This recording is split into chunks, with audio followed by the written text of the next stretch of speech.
Have y'all seen that squeeze tube matcha video? Let's make matcha, but we don't need any of this crap. We need to put matcha in a squeezable paste format.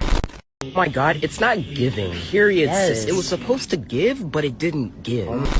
As a born and raised New Yorker, I'm never ever gonna be posting videos of like, find this hidden gem, nestled in the heart of Brooklyn, blah blah blah videos, because respectfully, the transplants bring an atrocious vibe to queer underground spaces, and the way that y'all got Bedvine closed because the new tenants were complaining about noise complaints in a historically black neighborhood, Bed-Stuy, Brooklyn, unless you motherfuckers tighten the fuck up, you're never getting an invite. In May 2024, something unusual happened in a small town of Fuji, Kawaguchiko, Japan. Local officials installed a large black mesh screen along a sidewalk, and unfortunately what they were trying to block was one of the most breathtaking views of Mount Fuji, Japan's highest and most iconic peak. And this wasn't just any old viewpoint. It became known online as Mt.Fuji Lawson. It was a convenience store with a blue fluorescent sign positioned perfectly against the majestic snow-capped mountain. And this juxtaposition of the ordinary store against the beautiful mountain made it that very quintessential Japanese scene that tourists just couldn't resist. The screen had to unfortunately be put up after months of chaos because tourists were fighting for this perfect Instagram shot, and in the process would step into the street, leave cigarette butts and trash everywhere, and ignore the multiple warning signs that were available to them in different languages. You could tell that the town was trying before going to these types of measures. A security guard would stand there blowing the whistle at jaywalkers, and drivers would honk at pedestrians, blocking traffic for photos. And honking's very rare in Japan. A 65-year-old resident who lived across the street said, "I wouldn't mind tourists if they followed the rules. They cross the street and they don't seem to care about all the cars. It's dangerous." And local officials said it's regrettable that we have to do this because of some tourists that just can't respect rules. A German tourist said, "If I didn't have social media, I wouldn't have even come here. I wouldn't have even known that this place existed." And despite feeling overwhelmed by the crowds, this tourist still decided to make sure she got her Lawson photo. Lately, I've been thinking about how the internet has a way of turning these very meaningful places and experiences into viral moments. We have this way of squeezing things dry until they lose what made them meaningful in the first place. And here's what I think most of us miss in a lot of this. We believe that we're just sharing things that we love, but we're actually participating in a system that's strip mining culture faster than it can regenerate. And until we understand how the system works, we'll keep accidentally destroying the things we care the most about. What's up YouTube, I'm tinysey, and if you like videos like this, please be sure to subscribe to the channel. I really appreciate that and it helps out a lot. Welcome to my digital garden.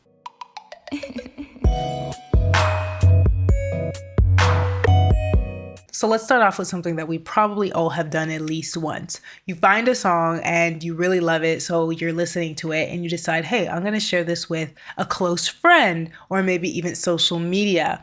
And then you watch it get overplayed until you can't stand to hear the song anymore. It's essentially that feeling of watching something that you once loved lose its magic through overexposure. And I've spent a lot of time thinking about why this happens, especially because I've always wrestled with whether I was just being a hater when a niche band I like blew up, or if it was something deeper. And honestly, I think it's a little bit of both. So here's how I've come to understand it personally. First is what I'll call the special phase, and this is when you find something that feels like yours. And not because it's some type of ownership thing, but because it just feels personal or even intimate. It feels authentic and like this is something that you really connect with. And the best part of the special phase is the joy of discovery. This is honestly my favorite part because it's just that rush of finding something that, as far as you know, no one else has really caught on to yet. And then if you're lucky, maybe a few years later, you'll enter into that saturated phase that we're all probably familiar with. This is a part where that thing you love is suddenly everywhere. It's in commercials, it's at Target, it's playing at your dentist's office. You can't avoid it. You can watch the flowers. I sit for hours like, oh!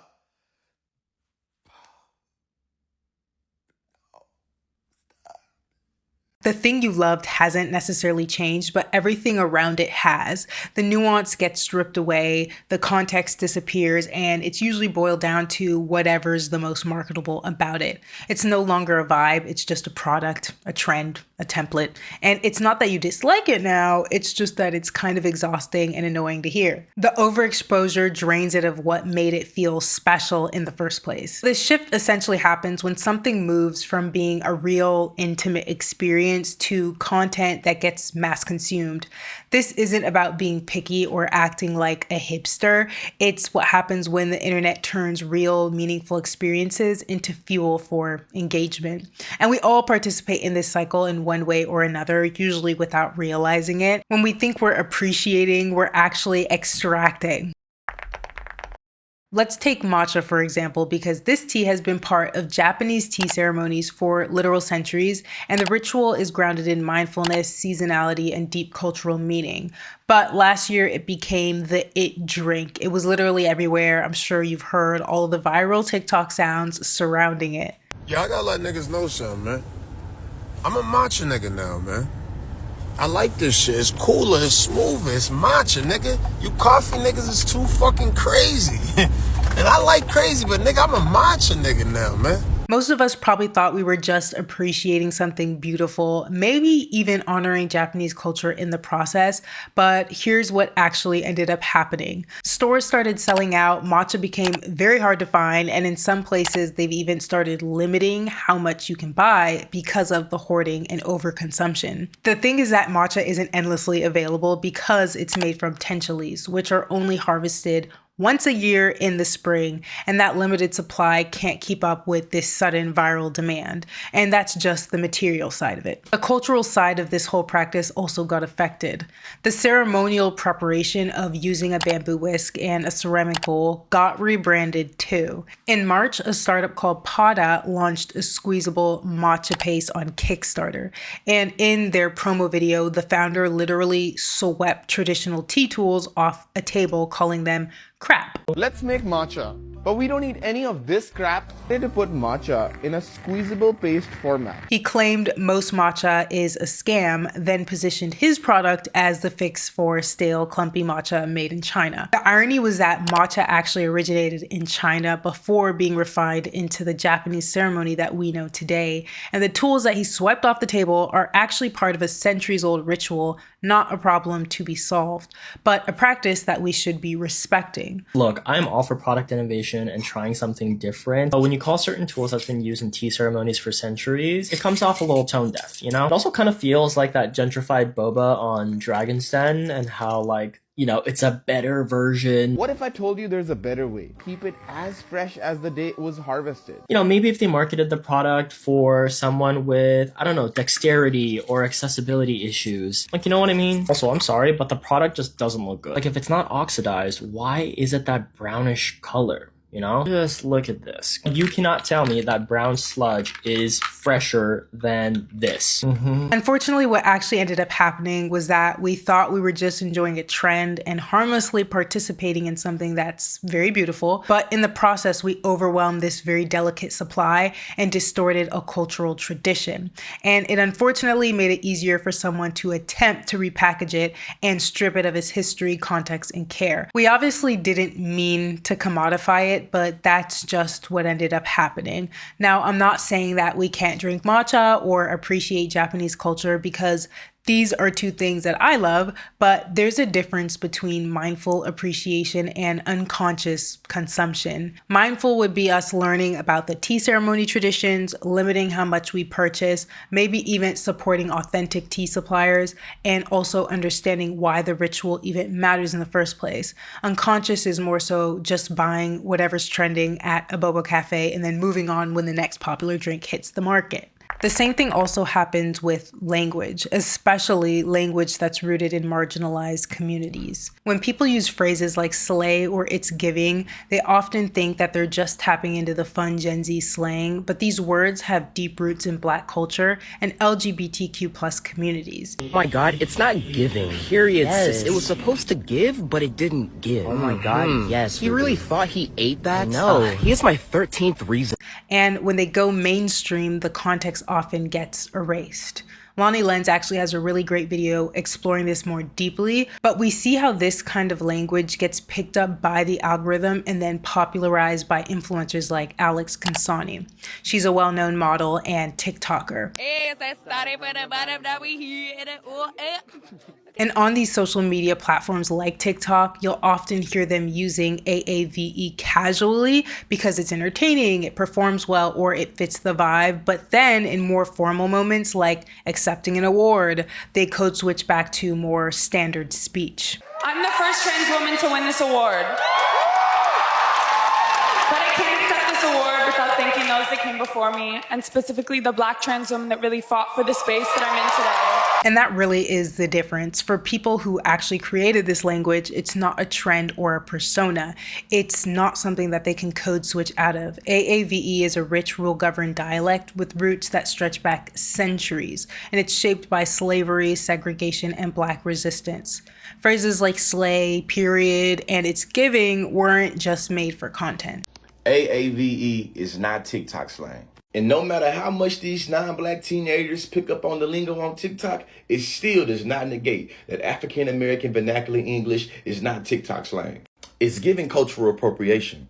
You know, the inappropriate or unacknowledged adoption of an element or elements of one's cultural identity by members of another cultural identity. This could be especially controversial when members of a dominant culture appropriate from minority cultures. And for the people in the back, when it comes to cultural appropriation for things that's in the Black community, that's not just a white-Black binary. We recognize that all cultures are implicated in the fungibility and cultural appropriation of Blackness and Black people. Sprinkle some nuance in there for the people on this side. You can walk and chew gum at the same time. And acknowledging that cultural appreciation or cultural exchange is a part of human relations or human history, we can also acknowledge how cultural appropriation has literally hurt the cultural exchange and literally hurt how we're able to share ideas, especially when it comes to exploitation and not giving people their credit. Monetary credit, crediting capital, not just a symbolic tap on the Black like I stole these from the Blacks over there. Shout out to Elvis Presley. They come from lived experience, cultural context, and community storytelling. And the same goes for language that emerged from ballroom culture, queer nightlife, and drag.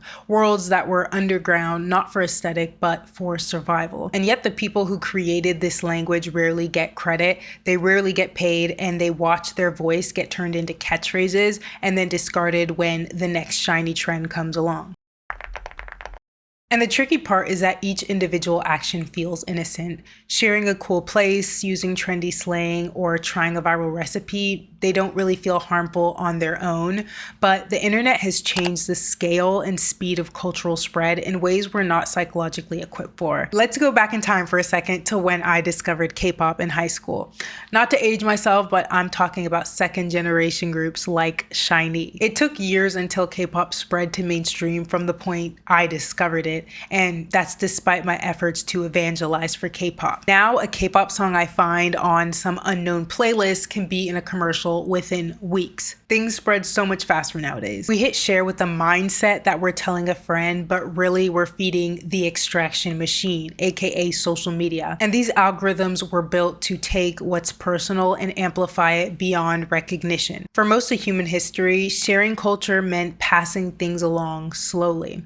Telling a friend about a band, burning a CD, maybe it reaches a few more people, but the context stayed intact and it felt intimate. Now, that same instinct, this is cool, let me share it, can instantly broadcast to thousands of strangers. And once the algorithm gets involved, it's no longer about your story anymore, it's about the content. That thing is lifted from your life and it's slotted into that trend pipeline. Take the viral Popmart toys as a great example. I got into these recently, and that's because I'm a toy collector, as you can see by my wall. But by the time I discovered them, they were already everywhere. The lines wrap around the block and releases sell out literally instantly. And what felt like a personal discovery was really just the algorithm doing its thing. The algorithm had decided that someone like me would discover Popmart, right at that second. And that's really the twist, because when thousands of us get that nudge towards the same discovery at the same time, we create these artificial spikes in demand, and it overwhelms whatever we're trying to enjoy. My individual choice to buy a toy isn't really that individual. It becomes part of a tidal wave, and it's not that algorithmic discovery is bad, because we've always been influenced by the people around us, media, ads, and word of mouth. But what's different now is the speed and scale, like I said. Instead of the slow ripple of the past, we get coordinated surges, and thousands of people show up at once. And communities and creators don't really have time to adapt, and what could have grown gradually gets burdened through overnight virality. The tragedy of the commons is an economic concept that comes with a very simple story. Imagine a village with a shared grazing field that can sustainably support 100 cows. So each 100 farmers bring one cow and everything works fine. But then each farmer has the same thought. If I just bring one extra cow, I'll double my income and it'll only put a tiny strain on the field. But the problem is that they all think this at the same time and they all bring one extra cow. And now there's 200 cows. The field gets overgrazed, the grass dies, and in the end, no one can feed their cows at all. We usually talk about this in terms of natural resources, things like forests, fisheries, or clean air, but I think authentic experiences are a kind of commons as well. When we all rush to the same Instagram famous photo spot, and when we all adopt the same aesthetic, and when we all use the same viral slang, we're each bringing our own cow to the field. And the tragedy is we end up depleting the very uniqueness that we ended up going there for. Coachella is actually a perfect example of this, because most people today don't realize it actually started as a rebellion against corporate control. The whole thing began after Pearl Jam boycotted Ticketmaster in the early 90s. In 1993, they held a concert at the Empire Polo Club to prove that a large-scale event could work outside the Ticketmaster system. And it did. That event laid the groundwork for the first Coachella in 1999, and honestly, it was a financial disaster, but at least it stood for something. There were no corporate sponsors, no VIP section, and it was just music fans braving the desert heat together. But if you fast forward to today, Coachella is a global marketing machine, and ticket prices start in the hundreds but easily climb into the thousands. This year, my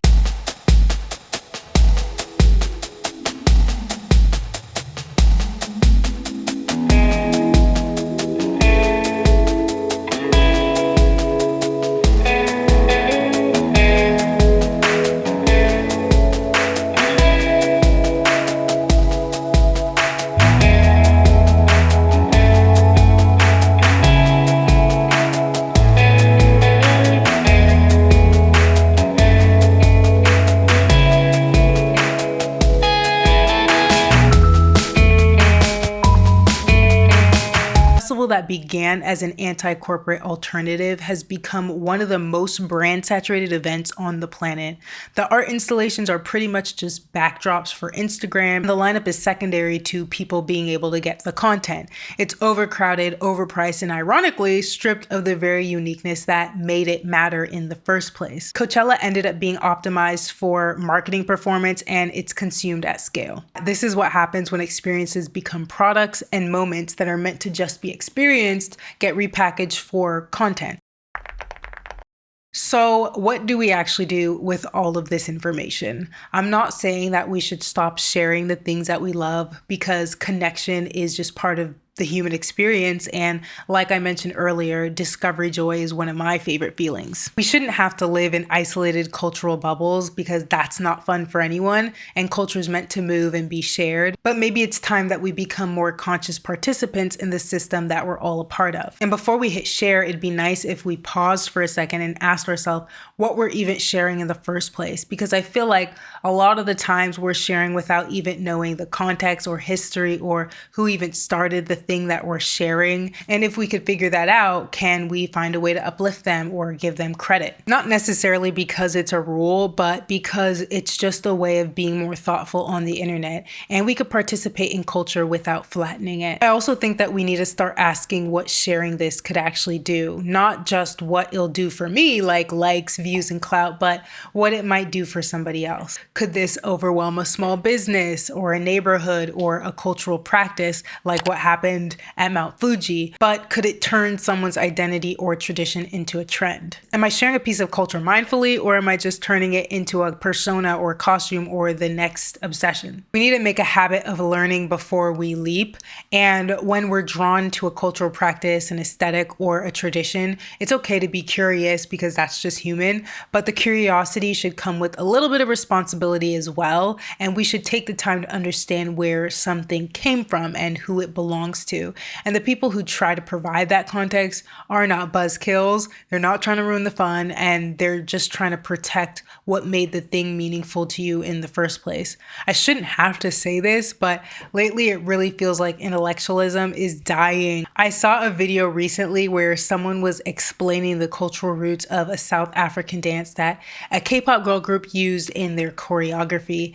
and they were very kind about it, and they genuinely just wanted to educate. But unfortunately, when I opened the comment section, everyone was just like, it's not that deep, and just let people enjoy things. I'm sure you guys have heard these sorts of things, and it's honestly kind of frightening to see how detached we are from history and context and people just trying to educate others. I don't think the person in the video was trying to gatekeep. They weren't shaming the girl group. They were just trying to preserve the context, the history, and the identity, which we lose so much of when we flatten everything into trend cycles. Hashtag bring back nuance. Hashtag bring back curiosity, and let's bring back care, because maybe the real question is whether we even need to participate in or share certain things at all. Can we just enjoy something privately sometimes? Can we sit something out without feeling like we've missed out on something? Because 10 years ago, this probably wasn't even something that would have crossed my mind. But in the world we live in right now, where everything's connected and visible,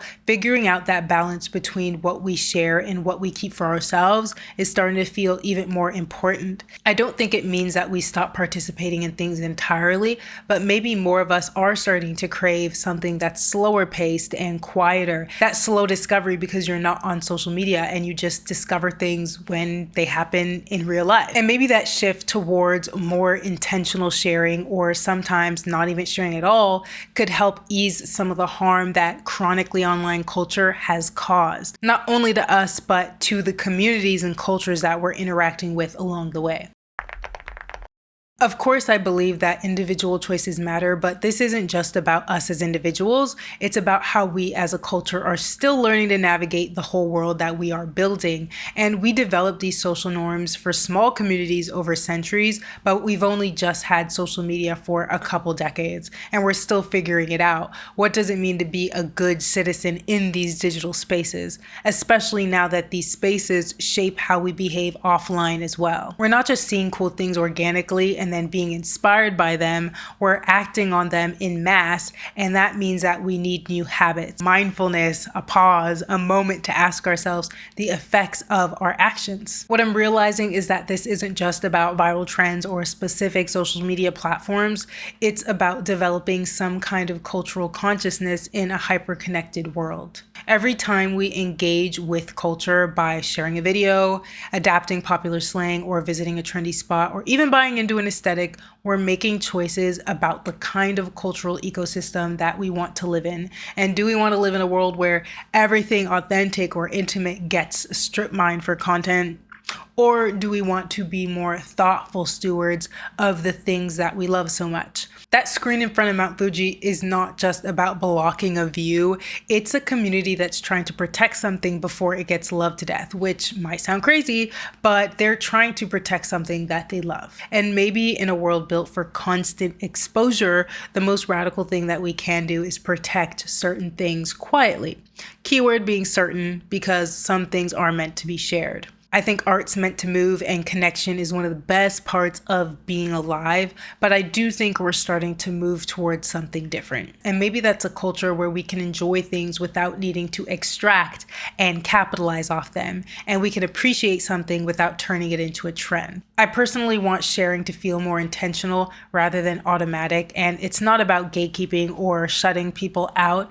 It's just about being more aware of the line between engaging with something posting mindfully and engaging with it just so that you can say that you did. And maybe it is as simple as that. Not everything needs to be content, and not everything needs our participation, as hard as that is. Not because it's a secret, but because some things are worth protecting. And that's all I have for you guys today. I hope this gave you something to sit with. Thank you so much for sticking with me. And when it comes to culture, how do you all want to show up in the world? And if you made it this far in the video, post a flower emoji, because the vibe is just giving flowers, nature, mindfulness. And thank you so much for watching. Don't forget to like, comment, and subscribe, and I will see you guys in the next video essay.